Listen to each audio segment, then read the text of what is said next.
నమస్తే అండి. యూట్యూబ్ ప్రేక్షకులకు నా యొక్క ధన్యవాదాలు. ఇక్కడ మీరు చూస్తున్నటువంటి చెట్టు మరల మాతంగి అండి. ఇది మనకు మరుగు మందులో చాలా ప్రధానమైనదన్నమాట. ఇది ఒకటే కాదండి, వీటితో పాటు ఇంకొక 10-11 రకాల, కొన్నిటికి ఏర్లు, కొన్నిటికి ఆకులు నేను ఒక్కొక్క వీడియోలో ఒక్కొక్కటి చూపిస్తూ ఉంటాను. మీరు మా ఛానల్ని తప్పకుండా సబ్స్క్రైబ్ చేయండి. మనకు మరుగుమందండి, ఇది ఎవరికి ఇవ్వాలంటే భార్య భర్తలకు కానీ, ప్రేమికులకు కానీ, మన మాట వినాలి అనుకున్న వాళ్లకు ఎవరికైనా ఇచ్చేయచ్చు అనమాట. ఇది ఒక్కసారి పెడితే చాలండి. కేవలం ఇచ్చిన రోజు నుంచి ఒక 3 రోజుల్లో మన చెప్పు చేతిలో ఉంటారు, మనం చెప్పినట్టు నడుచుకుంటారనమాట. ఇది మనకు మరుగుమందులో 2 రకాలు ఉంటుందండి.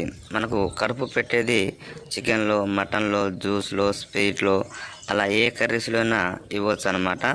ఇంకోటి మనకు లిక్విడ్ అనేది బట్టలకు కానీ, చెప్పులకు కానీ, తలకు కానీ, శరీరానికి కానీ అలా ఇచ్చేదనమాట. 2 విధాలుగా ఉంటుంది. మనకు మందు పెట్టని ఛాన్స్ లేనప్పుడు ఫోటోల ద్వారా వశీకరణ పూజ కూడా చేస్తామండి. మీరు మా ఛానల్ని తప్పకుండా సబ్స్క్రైబ్ చేయండి.